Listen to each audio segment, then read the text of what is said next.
E aí, beleza? Eu vou virar a câmera aqui para vocês poderem ver o que eu fiz aqui e o que eu vou fazer ainda, tá? Capozinho do Palio.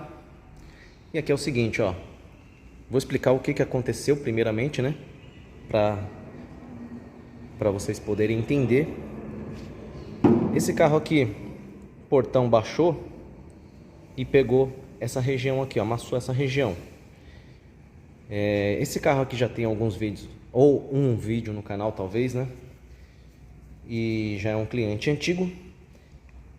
E já foi feito as duas laterais, já fiz a tampa do porta-mala, já fiz esse capô. E tô retornando a fazer o capô por conta do amassado, o portão baixou aqui, ó. E por que eu fiz isso tudo aqui, ó? Se poderia ser feito somente o reparo aqui. Funilaria, maciar e primer localizado, certo? Isso é o certo a se fazer. Só que eu já pintei esse capô uma vez. E por que eu pintei esse capô? Existiam vários picotezinhos no capô, iguais a marquinhas de pedra de estrada. Só que no caso dele não era pedrinhas, picotezinho de estrada. Eu já descobri o motivo, porque novamente eu vi esses picotezinhos. E eu vou explicar já o motivo.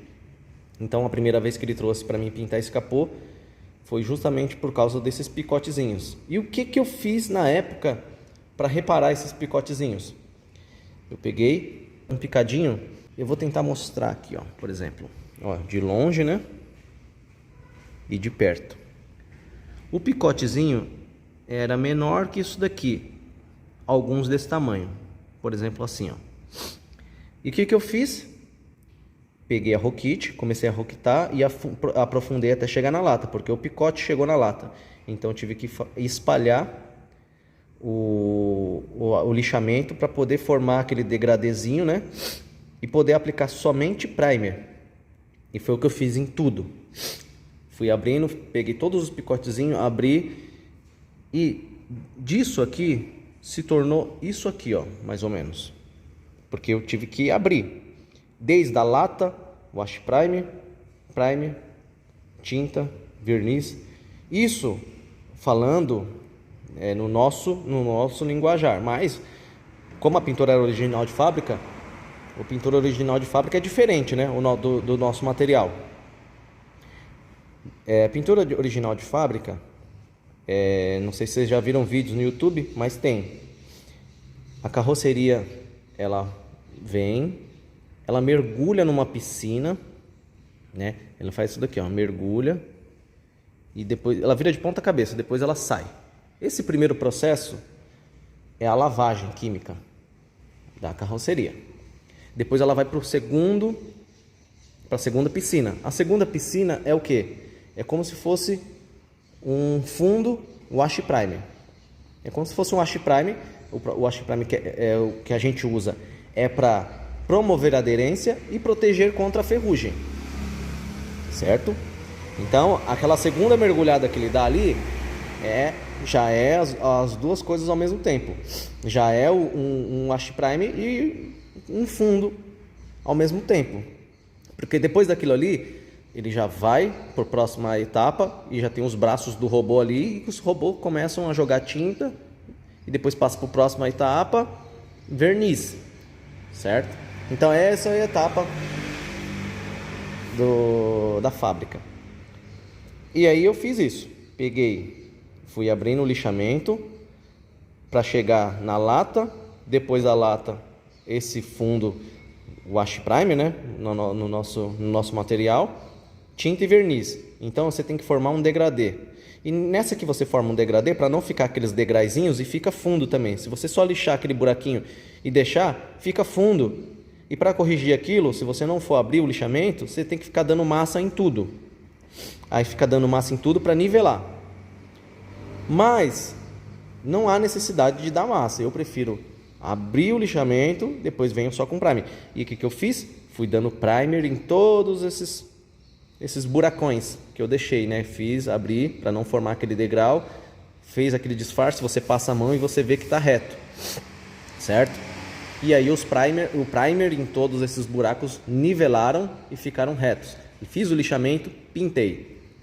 Só que, o que aconteceu? Que eu reparei e vi alguns picotes. E vi outros picotes levantando como se fosse bolha, mas já com um buraquinho e tipo como se fosse uma pequena bolha ao redor. Parece que entrou ar.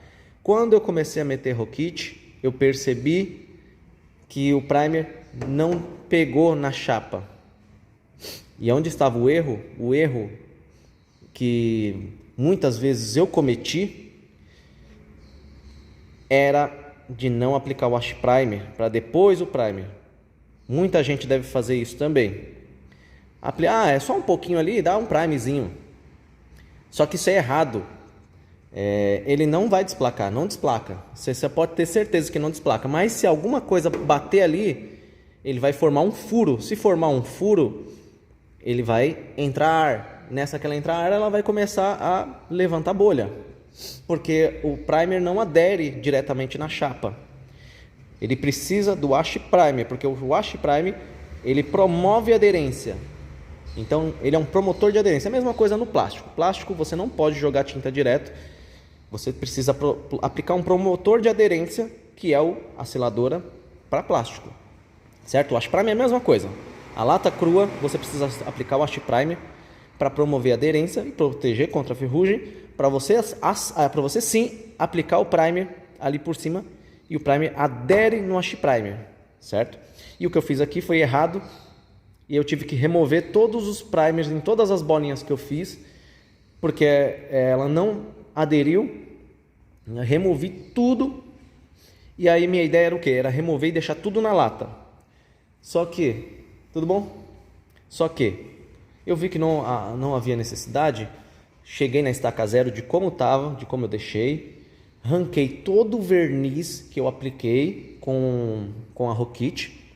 Apliquei a Rockit 80, depois passei para 150, depois 220 e 320. Removi todo o verniz. Removendo o verniz, você chega no material que estava embaixo, que é o verniz de fábrica. Mas eu removi já o verniz de fábrica também e deixei só na tinta. Em alguns lugares ficou no fundo, certo? Então ele ficou uma capinha fininha. Pronto, resumiu o que eu fiz. Apliquei o wash primer em todas as partes. Essa parte aqui, essa região que ficou toda na lata. E teve massa, uma pequena camada de massa, porque eu puxei legal na spotter aqui. Fiz um trabalho legal, então ficou só uma camadinha de nada de massa aqui. Então o resto ficou tudo na chapa aqui e alguns lugares ali. Apliquei o wash primer em tudo aqui, apliquei em todos os buraquinhos e apliquei primer na peça inteira, certo? Para ficar tudo por igual, tudo nivelado. Eu poderia ter feito da outra forma, igual eu fiz da outra forma, né? Mas aplicado o wash primer primeiro para depois aplicar o primer em todos os detalhes. Só que como são muitos e teve outros picotezinhos, ficou vários.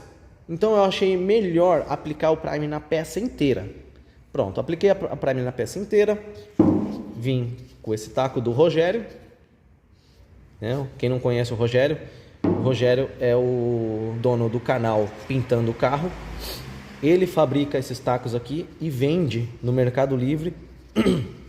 Muito bom esses tacos aqui do Rogério. E aí o que acontece? Lixei, peguei essa folha aqui, ó, lixa 320 e comecei a taquear. O taqueamento eu fiz dessa forma. Olha lá, tá vendo? Desse jeito. Depois eu cruzei e depois eu vim assim, ó. Nessa etapa aqui, ó, fiz a mesma coisa, fiz em X, depois eu cruzei assim. Aqui eu fiz somente nessa pegada aqui, ó, e depois eu vim aqui nessa quininha, certo? Beleza, então já tá tudo taqueado. Vou vir com a Rockit, com a interface 400 e depois a 600, para poder começar a fazer a pintura, certo? E agora eu vou falar um pouquinho sobre o assunto que eu quero comentar aqui, ó. O chão tá cheio de pó, né? Porque você vai lixando e vai caindo. E aqui eu quero mostrar o resultado o tanto de primer que tem aqui, ó. Vamos lá focar, ó. Tem muito, fora o que já caiu aqui. muito primer. E adivinha quantas demãos eu dei de primer aqui? 2. O fabricante recomenda dar de 4 a 5, dependendo da marca do primer, ou de 3 a 4 demãos. Eu dei duas demãos. Olha o tanto de material que tem aqui e verifica, dá uma olhada, vê se tem algum lugar que ficou na chapa exposta ou no wash primer. Aqui, ó, wash primer aqui, ó. O resto não ficou, certo? Lixa 320. Eu vejo muitas pessoas usando a 220. Tem alguma coisa de errado em usar a 220? Não tem nada de errado. Eu prefiro começar com a 320. E olha o tanto de material que saiu. Se eu tivesse começado com a 220 aqui, já ia estar mostrando o wash primer em vários lugares. E se não tivesse chegado na chapa, eu tivesse removido o wash primer em alguns lugares. Então eu prefiro. Tem alguma coisa de errado eu aplicar 4, 5 demãos de primer aqui? Não, não tem. Só que você vai ter que taquear muito bem. E sair muito mais material que isso. E onde eu quero chegar com isso? Excesso de material. Por que o material que você aplica, a pintura que você faz, ele dá queda de brilho, murcha? Por quê? Então vamos lá. Excesso de material. Quando você aplica muita massa, quando você aplica muito primer e tem muito material na peça, depois vai vir tinta, vai vir verniz. Então isso é excesso de material, e fora o material que já existia por baixo. Então, excesso de material. O excesso de material faz com que é um dos vilões de dar queda de brilho e murchar. Então, olha lá, removi muito material aqui e somente 2 demãos de primer. E não foi primer grosso não, viu? Foi uma camada fina de primer. E olha o tanto de primer que tem aqui. E é muito. Na câmera eu não sei se dá pra ver, mas tem muito, fora o que já caiu no chão. Removi muito material que está ali no lixo, que é o material que já tinha e o que eu já tinha aplicado. Removi todo o verniz. Então é isso que eu quero explicar. Então, aqui ainda tem material, ó. Tem primer aqui, tá tudo isolado. O ruim é excesso de material, quando tem muito material. E o outro detalhe, quando você retira, você começa a lixar com a 220, você começa a retirar e começa a aparecer vários lugarzinhos, começa a aparecer a parte de baixo da tinta. Isso daí já é ruim também, porque você tirou o material. Porque se você aplicou por algum motivo. Você aplicou para isolar, certo? Se você lixou muito e começou a aparecer várias partes de lata, várias partes do fundo, não teve sentido. O que eu já vi várias pessoas fazer isso, não teve sentido você aplicar o primer e começou a lixar e começou a aparecer vários lugares ali. Entendeu? Isso também pode provocar algum problema, porque o primer é para isolar. E se apareceu chapa, apareceu fundo, apareceu alguma coisa ali, isso pode também dar mapeamento, pode dar algum problema na pintura, beleza? Então, o correto, no meu ponto de vista, é você lixar, remover bastante o material existente ali, só que mantendo o material ali. Eu vou dar uma lixada aqui com a 400, 600, tentando evitar ao máximo de remover e aparecer o fundo ali, aparecer massa, aparecer tinta, certo? Então é isso. Era um vídeo mais para explicar, né, sobre excesso de material e sobre a remoção de todo o material que foi aplicado, beleza? Eu acho que valeria a pena eu fazer um outro vídeo falando sobre queda de brilho também, mas por conta de verniz, mas daí de repente eu faço um outro vídeo explicando. E é isso aí. Espero que vocês tenham entendido aí. E fico por aqui. Até o próximo vídeo. Forte abraço. Fui.